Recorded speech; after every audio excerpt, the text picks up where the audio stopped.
Ô, Pedrão, Tá, acende a luz, rapaz, aparece o dente. Do que essas palhaças? Brincadeira. Tem que acender a luz. Ai, meu Deus. Mas se ele sorrir, a gente veja. Não vai ver, não. Não vai ver. Não vai ver, não. Essas palhaças. aí, Pedrão. Olha vocês. Só o piano. Brincadeira. Ok, vamos então. Vamos então à Verdade. continuação da aula. Vamos. Eu vou abrir aqui a página, aula número 6, a igreja militante e a triunfante. A gente vai ver alguma coisa aqui interessante aqui sobre a igreja visível, invisível, militante, estatutária, invisível e universal. Vamos continuar aqui então. Ok. O Pedro já conseguiu se localizar aí? Esse Pedro, cara. Opa, tô aqui. Esse Pedro. Isso é uma bênção de Deus. Glória a Deus.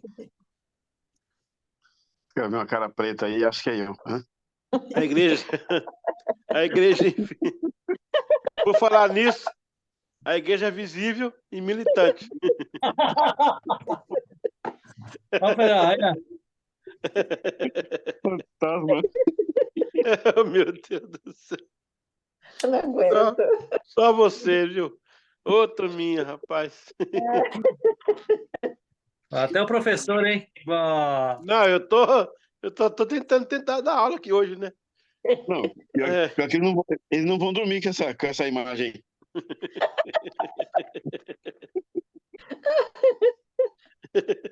A Cu quer me pegar.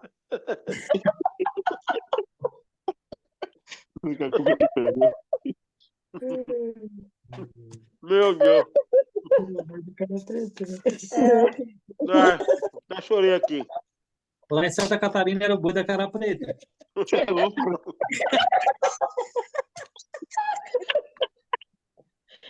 Ô, gente, pelo amor de Deus. Gente, Minha mãe cantava essa música quando eu era pequeno. Pra dormir. O boi corria de você, né?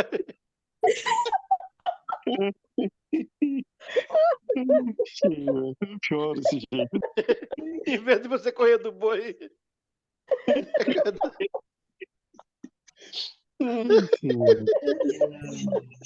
Meu Deus do céu. Só que eu tô lembrando.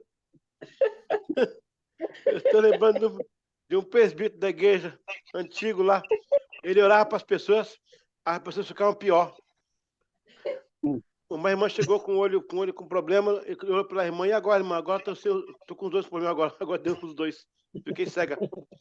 Ninguém queria orar por ela. Então, nessa casa do Pedro, o boi da cara preta corria dele. Rapaz, esse Pedro não tem jeito, não. Ai, meu Deus do céu. Ô, Pedro, você que falou que alguém disse que a sua mãe estava com o joelho preto, tanto orar, foi isso? É. O pastor falou, tem que segurar uma varinha, tá vendo? Que ela era líder do ciclo de oração durante anos. Aí o pastor Chaves falou assim, tá vendo? Você tem que fazer agora uma varinha. A varinha tem um joelho preto de tanto orar. Aí, seu Monegona, como é que eu tenho joelho preto?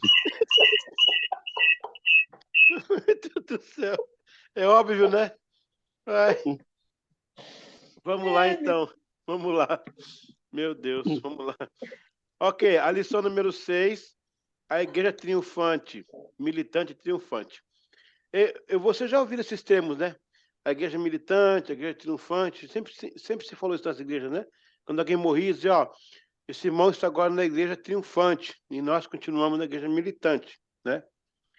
Essa expressão, igreja militante, embora não seja um termo cunhado por Jesus ou por Paulo, para diretamente definir a igreja viva na terra operante, no entanto, tornou-se comum para designar os crentes que ainda vivem na terra e, portanto, compõem a Igreja de Cristo. Em 1 Coríntios 12, 27, a Bíblia nos concede a ideia da igreja militante, que é a visível, composta por membros, homens, mulheres e crianças. Os quesitos que corroboram para o reconhecimento das pessoas como membros são expressões como, por exemplo, comungar da mesma fé em Cristo, serem batizadas em água, discipulados pelos que acolhem, possuir um compromisso de serem batizados compromisso de presença, sustento na obra, a busca de uma vida santa, Atos 9:32, Romanos 15:25, e o fator mais fundamental que é a decisão e compromisso do recebimento de Cristo, Jesus Cristo, como único, suficiente, exclusivo e eterno Senhor e Salvador, João 1:12. Podemos também dizer que ser igreja é a junção de pessoas para um único propósito, e que de preferência um lugar geográfico, Efésios 1:1, Colossenses 1:2. Tendo um líder, presbítero, pastor ou responsabilidade, Tito 2:7, 1 Timóteo 1:11. Alguém já percebeu que eu coloco, sempre que eu escrevo Senhor, quando refere a Deus, sempre está em maiúsculo? Alguém já percebeu isso aí, não? Sempre que eu escrevo Senhor, a palavra Senhor, aparece, eu coloco em maiúsculo. Porque eu estou dizendo... Senhor todo. É isso mesmo, porque o nome do Senhor era escrito no hebraico em letras unciais, né? Mas depois que veio a minúscula, lá a partir do século VI, mesmo assim continuou escrevendo, porque ele é o Senhor. Não tem como comparar com outro Senhor, já que a língua não permite que seja um Senhor diferenciado na escrita, então a gente vai diferenciar pelo todas as capitais, né? As vezes capitais. Então, a igreja visível e militante. Então, não há dúvida aí. Agora, a visível estatutária. Temos que estudar isso aqui também, isso é importante. É um grupo social reconhecido e é entendido pelo Estado ou países, com os quais interage a sociedade, e que, através da lei desses países, o grupo é devidamente reconhecido como uma organização social e religiosa, sem fins lucrativos, e para evitar a classificação de um grupo clandestino ou base de lei. A igreja torna-se um organismo estatutário, organizado em documentos oficiais que denomina como parte do Estado. Só um ponto interessante aí, gente. Aqui em Portugal, o registro da igreja é como associação. A palavra igreja, assim, por registrar, a igreja é abstrata para eles, né? A igreja é um movimento abstrato, social e cultural, mas em termos de papel, ela é uma associação. Aí tem lá, né, associação de ensino religioso, de amparo aos pobres, tal e tal e tal, para poder ser reconhecido como um organismo do Estado, ou que pertença, ou que esteja no Estado. Desta forma, também, o movimento toma um registro como CNPJ, recebe a alcunha de pessoa jurídica e atua na sociedade de forma legal e institucionalizada. Há casos em que um grupo mínimo pode efetuar uma ação, como, por exemplo, a partir de 50 pessoas assíduas. Não há um limite, e sim uma iniciativa. No entanto, para efeitos de lei do Estado, a questão numérica pode ser uma das exigências básicas do município para reconhecer um grupo e denominá-lo igreja, devidamente documentada. É uma parte óbvia, né? Mas a gente tem que estudar porque está dentro da ideia da eclesiologia. No caso, a ideia de hoje, né? Isso é uma coisa assim nossa hoje. A igreja invisível e universal. Aí isso já é outro tipo, né? Que é a mesma, mas com outra definição. Embora tenhamos mencionado a questão de reconhecimento por parte das autoridades, sabemos que a igreja de Jesus Cristo não necessita deste reconhecimento humano. É apenas uma questão de ética, bom senso e harmonia com as autoridades. A igreja existe por fé, por esperança, por compromisso direto com o sacrifício de Jesus Cristo na cruz, de Jesus na cruz, e a dádiva do Pai, porque já havia projetado esta igreja sobre o protótipo do tabernáculo e o templo de Jerusalém. Esta igreja visível também não possui placa denominacional e nem de nome instituído. Ela é una em toda a terra, constituída de salvos que adoram e servem o mesmo Senhor. Mateus 18, 20. Essa é a igreja que a Bíblia fala que, né, o Senhor vai arrebatar de dentro da igreja, né? Nem todos que falam Senhor, Senhor, né, subirão naquele dia. Então, é a igreja que vai ser tirada do meio da igreja que está aí. É aquela tríade que um dia eu acho que eu preguei aí, não sei se eu lembro, se eu preguei aí, que o trabalho do Espírito Santo, né, de Jesus e da igreja. Jesus tira o pecador do mundo. O Espírito Santo tira o mundo. Não, Jesus tira a igreja do mundo. O Espírito Santo tira o mundo da igreja. E Deus tira a igreja da igreja. Pegou? Espírito Santo, Jesus, né, a salvação, tira a igreja do mundo. Quem estava lá no mundo, agora é a igreja. Então, isso é salvação. O Espírito Santo trabalha tirando o mundo da igreja, santificação. E Deus tira a igreja da igreja. Que aí vai ser aqueles que estão nas igrejas que são salvos, né? Porque muitos, infelizmente, vão ficar no dia do arrebatamento. Isso é muito importante. E, em último lugar, a igreja invisível e triunfante. Ó, nós começamos lá em cima com a igreja visível, né? Aqui nós estamos vendo, e a militante, que essa é visível mesmo. Aí tem a visível estatutária, que é a igreja registrada. E tem a invisível e universal, essa é totalmente abstrata, né? Por exemplo, eu fui para aí, fiquei com vocês um tempo, nós somos irmãos em Cristo. Embora eu fui de ramificação metodista e os irmãos da Assembleia de Deus, né? Mas nós estamos unidos pelo mesmo nome, que é Jesus, e mesma fé, que é cristã. Os nomes aqui não importam. E aí a gente vai terminar agora com a igreja invisível e triunfante. Então veja que quadrilátero muito perfeito isso aqui. A invisível e triunfante. O preço desta igreja é glorioso e seguro, pois Jesus, ele é o cabeça da igreja. Antes, seguindo a verdade em amor, cresçamos tudo naquilo que é o cabeça, Cristo, o qual todo o corpo bem ajustado é ligado pelo auxílio de todas as juntas, segundo a justa operação de cada parte, faz o aumento do corpo para a sua edificação em amor. Ó, gente, as palavras amor, né, está ligado aí junto com Jesus e a igreja, o amor que vem lá do Antigo Testamento. Amarás por o Senhor teu Deus todo o seu coração. A base sempre foi o amor. Efésios 4, 15, 16. E vai ter uma afirmação bem mais pesada agora embaixo aí, ó. A igreja é vista como sem defeitos, imaculada, santa, preparada como noiva para Cristo e que espera a sua volta no arrebatamento. Mateus 25, 1 a 10. Aí tem referência aí. A Bíblia também menciona que Jesus amou tanto a sua igreja que assim deu e morreu por ela em amor. E aí vem uma sentença, gente, que para mim é uma das mais pesadas na Bíblia. Agora os maridos que se preparem, que eu vou ler isso aqui. Vós, maridos, amai vossas mulheres, como também Cristo amou a igreja, e assim mesmo se entregou por ela. Efésios 5, 25. Então, não há texto aí dizendo que a mulher tem que amar o marido, né? A não ser que, né, tem outras conotações de texto, mas se você comparar o amor do marido pela mulher em colocar como de Jesus, como diz a expressão popular, nós estamos no sal. Porque a questão não é só amar, há uma entrega aí de vida. Então, assim, quando o marido, ele não dá a vida pela esposa e ele, de certa forma, pisa na esposa, humilha a esposa, passa ela para baixo, pisa e denigre, né?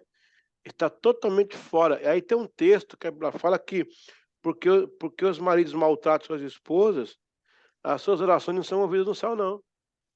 Então, tem gente que está orando que não está passando porque realmente tem um bloqueio. E Deus leva isso muito a sério.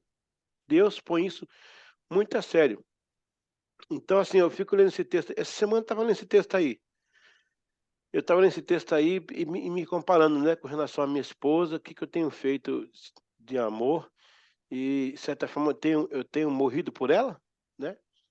Eu tenho sofrido por ela. Porque aí você vai encontrar um amor automático, né? Quando a mulher percebe que o homem se dá por ela, então ela acaba retribuindo de outra forma, porque o homem é mais pela vista, o homem é mais pelas ações, né? A mulher quase não demonstra, mas ela guarda por dentro. Tanto é que a mulher, ela lembra de coisas que aconteceu em 1972. Ela fala, olha lá em 1990, ela guarda a data, ela guarda a cor do lençol, a cor do quarto, a cor do sapato que você jogou na cabeça dela. Que sapato marrom que você jogou em mim. Guarda tudo isso. O homem esquece, né? Então, essa parte aí da igreja, para mim, é o fundamento, né? Então, a gente vai entender que quando Deus se dá, quando Cristo se dá pela igreja, o fundamento é a entrega, né? E aí nós temos esse exemplo em Cristo, que se entregou pela igreja e ele vai passar, né? Obrigado, Deus, né? Valeu, né? Passou para nossas contas, né? Para o nosso colo, essa situação de se dar pela, né? Pela esposa. Adalberto, prova que você ama a Geice. Pula lá do primeiro andar e fala amor, e grita amor e pula. É, não pula, né? Não pula, não, não. Não se dá, pelo A, a, amor. a Bíblia diz que não tentarás o Senhor teu Deus. Ó, viu? Até escapa aí. Interessante. Mas é isso aí, pessoal. Algum comentário aí? Algum comentário aí sobre esse texto aí, sobre o que nós colocamos aí? Eita, deixa eu ver aqui. O que aconteceu aqui agora? Nada a ver, hein? Entrou uma coisa que nada a ver aqui.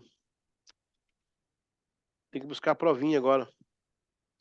Quem foi que falou? Quem foi que falou amai vossas mulheres? Quem foi que falou isso aí que está escrito? Foi Paulo que falou? Paulo, aham. Ué, não tá Então, entrando aqui. Mas já acabou as provas hoje, não acabou? Não. Não, tem mais uma assim. Ô, rapaz, Cinco? tá louco? 5 provas hoje? Não, 3 provas. Que Não, trem, rapaz? 5 no total. Ah, tá. Não, são 10 provas no total. Agora, se, Então se tem. Paulo, se agora, Paulo falou, se Paulo fez essa fala aí, Paulo, você confirma que Paulo foi casado ou não?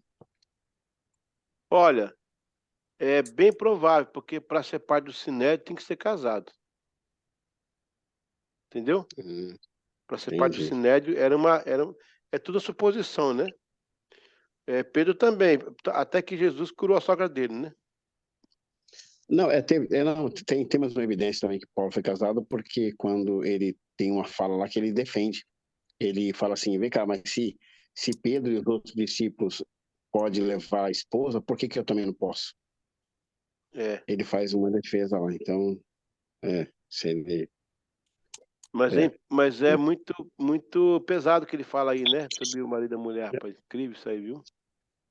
Não, é forte porque ele faz uma comparação aí meio, entendeu? Vamos lá. Não, pior que ele fala pouco. Ele é forte. Tá facinho, hein? O termo igreja visível pode ser também referir-se a igreja militante ou B, triunfante. A visível.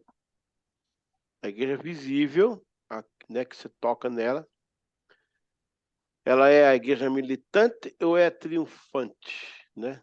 Um A Militante. ou um B. Militante ou triunfante. Leite quente. 2. Para ser uma igreja visivelmente reconhecida pelo Estado, então ela também pode ser sob registros o quê? A, estatutária, B, azienda, C, entidade. Tem mais de uma resposta aí, mas tem uma que é mais apropriada. 3. Qual é a sequência cronológica correta? Eu falei isso agora há pouco, até fiz com a mão assim. Ó. Tempo de Salomão, tabernáculo de Moisés, tenda de Davi, sinagoga dos judeus, igreja primitiva. Ou tabernáculo de Moisés, tenda de Davi, templo de Salomão, sinagoga dos judeus, igreja primitiva. Facinho, facinho. Número 4. O termo igreja invisível refere-se também à igreja militante ou a triunfante? Facinho também. Facinho também. Triunfante ou militante.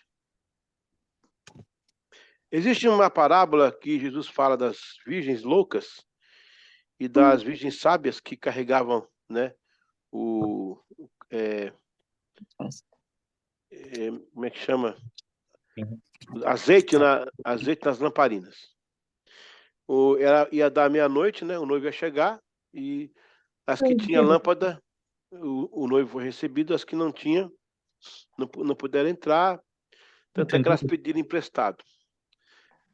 Existe uma colocação sobre igreja aí que eu achei interessante, que o pastor Sebastião Leonel falava, né?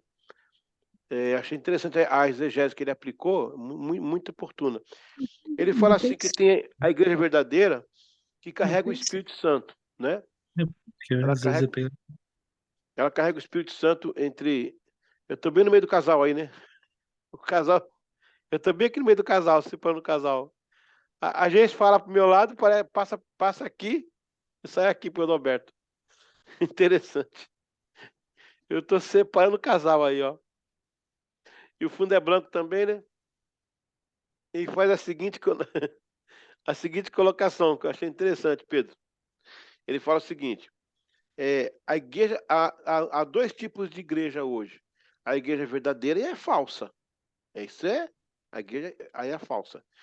A verdadeira possui o Espírito Santo, que é o azeite, né? A falsa não tem. E ela fica pedindo azeite para a igreja verdadeira. O que ele colocou que eu achei interessante? É que tem muita igreja que não é igreja imitando a igreja, que parece que é igreja, mas não é igreja. Que trabalha como igreja, mas não é igreja. Que faz culto que parece igreja, mas não é igreja. Eles são muita coisa, menos igreja. Eles são show, eles são política, eles são, sabe, é tanta coisa que não é igreja. A igreja é a que prega o evangelho de Cristo e que reúne almas para o dia do arrebatamento. Essa é a igreja, né? Então, acho que a gente caiu, hein? Tava mostrando um vaso ali. Ah, não. Vi um vaso, pensei que tinha caído. Então, essa questão de pedir azeite emprestado é imitar a igreja verdadeira. É que parece a igreja, não é a igreja. Eu não sei se vocês já viram alguém endemoniado falando língua estranha, imitando a língua estranha. Ainda bem que eu tenho discernimento. É muito feio, cara. O diabo não consegue imitar a língua dos anjos, não. Eu já vi, pastor. É horrível, né? É uma É língua, horrível. uma língua feia. Ela Muito arrepia. feio.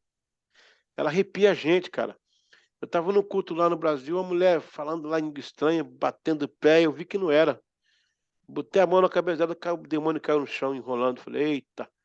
Então é assim, há uma igreja aí, gente, que ela está querendo ser igreja. Ela está pedindo emprestado o azeite da igreja, né?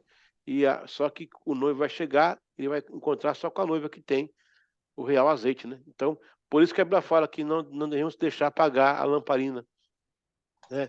Deixar sempre o fogo do Senhor ardendo no altar. Amém? Alguém quer participar aí? Pode colocar a sua visão. Qualquer ponto que nós colocamos agora.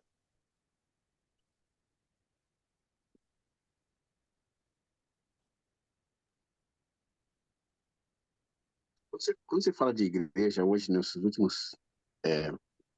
tempo que estamos vivendo, eu fico pensando assim, quando todas essas igrejas que nós conhecemos ao longo do mundo, vamos falar mais das nossas do Brasil, porque a gente conhece um pouco mais do que falar das igrejas da Europa. Quando Deus se levanta do trono para ver essas igrejas no modo em todo, no geral, aí ele pergunta assim: será que esse culto é para mim mesmo? Porque é complicado. Porque quando falamos que vamos fazer um culto, você vê, uma grande maioria das igrejas neopentecostal trabalha a parte de entrevista, né? Entrevista lá. Aí o Certo que lugar. acontece? Se o culto é para Deus diretamente, aí não tem entrevista com demônio, não tem entrevista com ninguém. Aí o que acontece?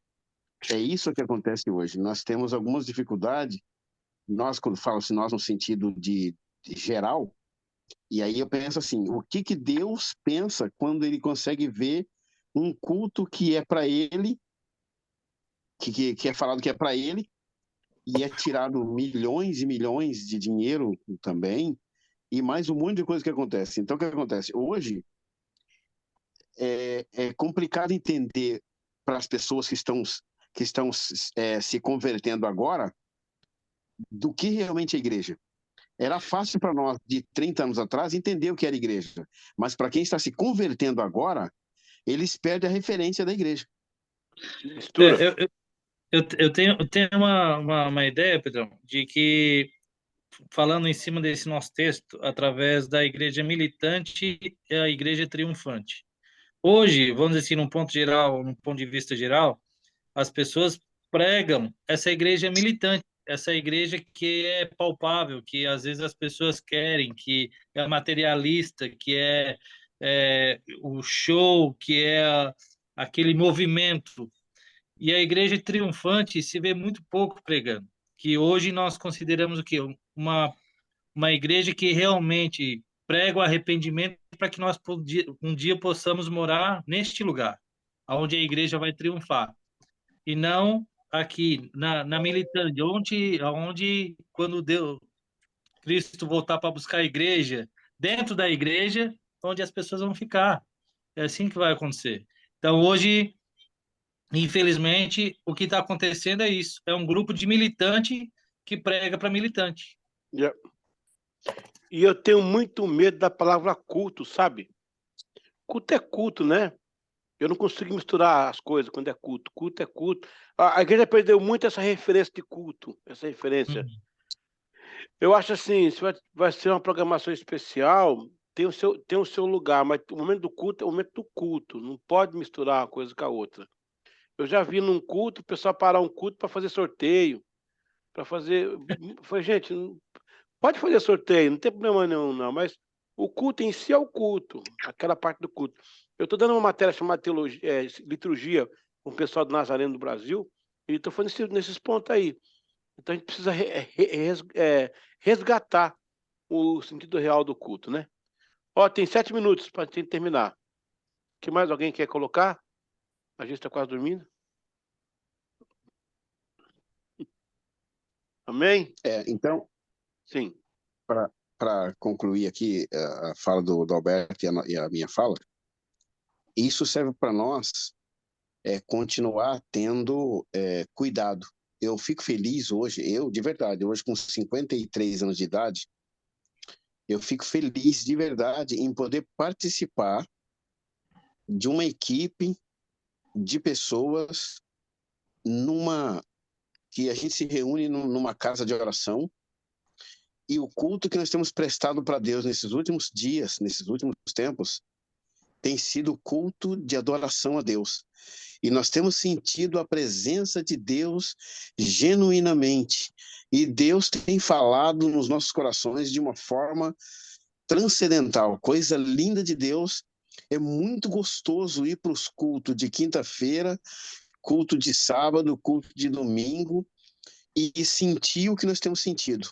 Eu fico feliz de estar com a idade que eu estou e de tudo que eu aprendi em toda a minha história, e poder participar de uma... E a igreja, a gente percebe que ela está crescendo na oração, está crescendo na comunhão e principalmente no partir do pão. A gente está comendo junto, a gente está bolinho, pãozinho, tá gostoso o negócio, tá bom. E a presença... eu saí, e a né? cada dia... E a igreja está crescendo a cada dia, as pessoas que estão chegando estão entrando no mesmo embalo, estão dando glória a Deus, estão glorificando, estão entendendo, estão sentindo. E isso é bom. Eu fico feliz em relação a tudo que nós falamos da liturgia do que o mundo está perdendo. Muito bem. É por Glória aí. a Deus. Eu acho que todos os valores que têm que ser resgatados precisam ser resgatados, para a gente não perder a essência e nem a referência. A essência, que é o interior, e a referência, que é o exterior. Essas duas coisas não pode perder como igreja. Eu acho muito legal quando o pastor Cido faz aquela questão de orar um pouquinho do culto de joelho ali. Aquele ambiente de oração é muito bonito. Tem igreja que parece uma feira, cara. Você entra em uma feira, o pessoal falando, vai começar o culto, é horrível, horrível. Você chega, ajoelha, tem um tempo com Deus ali. Tem hora que ele esquece, né? Acho que dá uma dormidinha de vez em quando, vai ficar um pouquinho mais, mas estamos ali orando. Brincadeira. Estamos ali orando, e aquilo já, ó, tem gente que chega nervoso no culto, já ajoelha, já ora, já começa até a ficar bom. Aí já começa a quebrar ali umas coisas, né? Interessante. Gente, beleza então? Olha só, hoje eu tenho que dar aula para o pessoal da Nazareno, no Brasil, vou até 3 horas da manhã. É um outro grupo. Então a gente vai encerrar hoje um pouquinho mais cedo, 20 minutos, para aproveitar que a Lucilene não está aí, né? E vamos terminar aí. Mais alguém quer falar uma coisa? Quer colocar uma coisa aí? Então, estamos encerrando aí. Glória a Deus. Amém. Deus Não, abençoe. né? Ó, eu coloquei para vocês aí um vídeo do George Miller no grupo da teologia. Veja, Eu já assisti. assista Coisa ali linda. o poder da oração. Tire um tempinho a mais para orar esses dias. Busca aí uns 5 minutinhos, vai de joelho, no pé da cama, ali, sem essa correria do dia a dia, e desfruta desse prazer da oração, tá bom? Fica aí essa bênção. A gente volta semana que vem, se Deus quiser, com muita alegria, para fazer nosso trabalho. Deus abençoe, gente. Glória a Deus. Pai do Aleluia. Senhor.